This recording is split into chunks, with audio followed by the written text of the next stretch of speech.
So my name is Kelly Eadon. I am a romance author and I'm also a prosecutor and I live in Richmond, Virginia.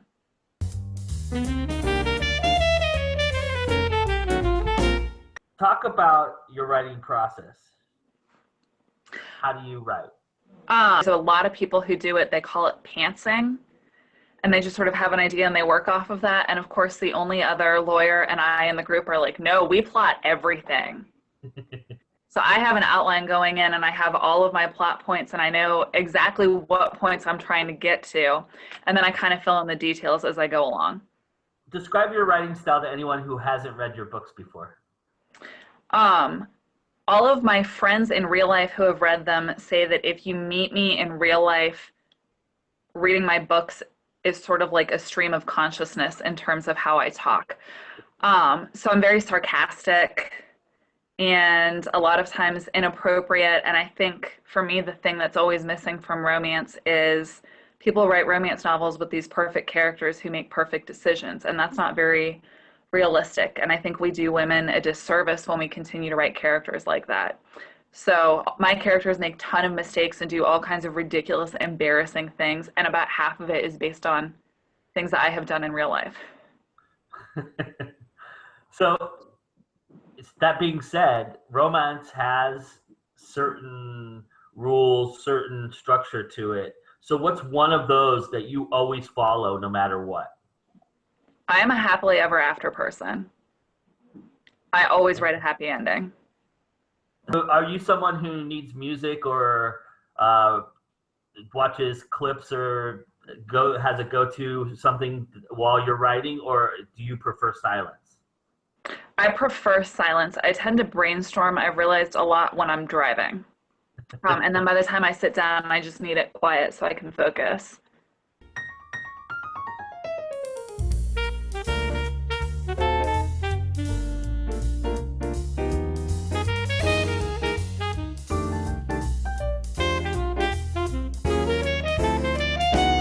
You have an agent, and how did you go about getting your agent? Did you do a query, or did you find them somewhere? To somebody you know? So there is, for romance novelists, there is a website run by Karen Fox who has a list of literary agents and what they are seeking, and it's pretty up to date. And so in total, I queried probably 130 agents.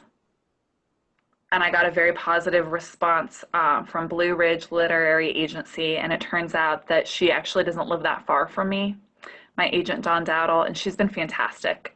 She also has a reputation for taking younger writers who have a manuscript that maybe has potential, but she can't necessarily send out immediately, and she'll actually take the time to work with you to fix it.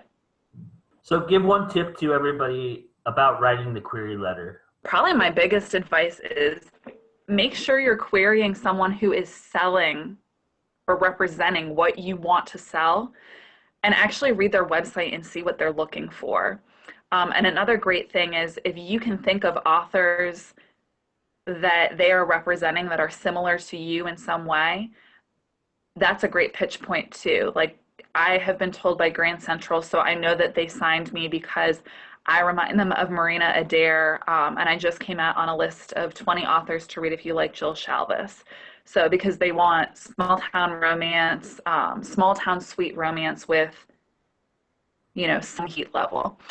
So if you can at least explain to an agent how you fit into the market and how people like you are selling, they're a lot more likely to take you seriously.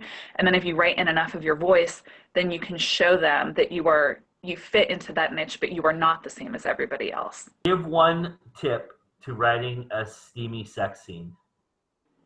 That's a hard question.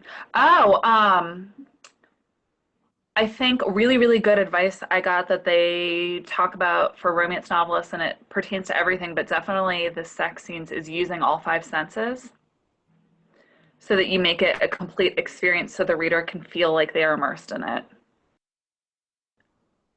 I usually write probably 2 or 3 sex scenes per book, and they are pretty graphic, which gets really embarrassing when my mother-in-law calls me and says, I read your book and I really loved it, because she likes to be, she is the #1 fan for sure. It also gets embarrassing. Apparently, my husband's friends won't read it because they feel like it will be too realistic. But they're not. They're never realistic.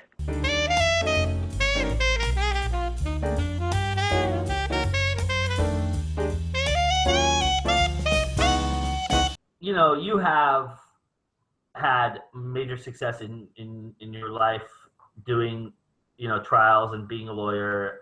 So as a writer, how would you define success? I thought about this a lot going into it, but because part of the problem if you're in a creative field is that you can't let negative feedback affect you to so much of a point that it alters your own point of view. Because the only reason you're putting something into the world is because you have a distinctive point of view. Otherwise, there's no reason to do it. What's the best reader comment you've ever received? Oh, It has to be from your mother-in-law, right? I love my mother-in-law. She kills me. Like when people say things like, oh, I could totally see this happening in real life. Probably one of the best times was there's a scene in my first book where her dog locks her out of the car and the fire department has to break her in. Well, that happened to me. So when people say, I could totally see this happen, yes, because that happened to me. What is your go-to swear word? Oh, but there's so many good ones. I figured you'd have a struggle with this. Yeah, I curse a lot in my books. I mean, damn has the benefit of you can use it anywhere, but I do say fuck a lot all the time. At work, everywhere. There's one four-letter word that starts with a C and ends with a T, and I can just never bring myself to say it. It's just too bad. Which should really tell something. Have you ever cursed during a trial by mistake? Yes. Yeah, because that's how I talk. I think this will be a good one. I was trying a case one time with a child who had set a car on fire. And we were just having a lot of issues with his parents. And finally, I stood up and told the judge, Judge, if I had parents that were this shitty, I'd be lighting cars on fire too. All of our male contingencies out there, what's the best way to put a smile on a girl's face? I think it needs to be something creative. So I also wrote into my first book the fact that my husband, when I had found out that I couldn't eat gluten anymore, bought me flowers for my birthday. And instead of being flowers, the plant, it was, 10 different types of gluten-free flowers. And then he proceeded to make me gluten-free pizza. Oh, that's awesome. Which was a great Valentine's Day. So I feel like I should give him credit. That I did not come up with, he came up with. I think it's the personal. Women like the personal.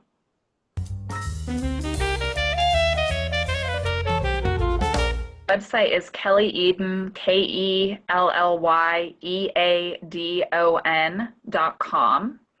And I am on Facebook under Kelly Eadon, and then on Twitter I am KE Author. Awesome. Kelly, thank you so much for doing this. Thank you, Joe. Thank you for having me. All of my female friends who worked for the government in DC were reading trashy romance novels on their way to and from work on the metro.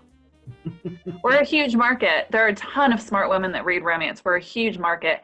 And we want to see ourselves reflected. People who are working hard and trying to balance, personal life with work, with self-identity, with, the things that society tells us we're supposed to be accomplishing by the time we're 30. Some friends and I had signed up for my first book event in April.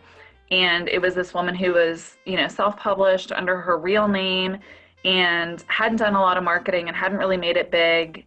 But there were a lot of names I recognized signed up, so I signed up. Well, she stole everybody's money. And literally just disappeared with everybody's money and didn't throw an event. And so we had to come together in the aftermath and throw the event.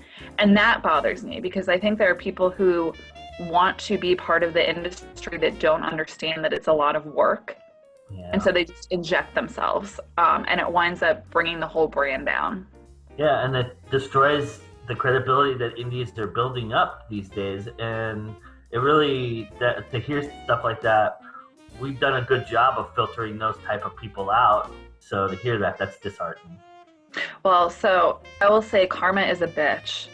Yeah. Because I write under my author name, so you can't Google me and figure out the fact that I prosecute. She did not. She stole all the money in my jurisdiction. We had an investigation opened within like 2 hours. The library where I work came together and let us have a free event there for everybody, and we wound up contacting the news. I was not on it because we were concerned it would be a conflict of interest between my job. But 4 other authors went on the news. They actually went out to her house to try and confront her about this. And I think the last time I checked that video where they call her out, they mention her by name. The last time I looked, that video had 55,000 views on Facebook. Yeah. Good. So I'm glad.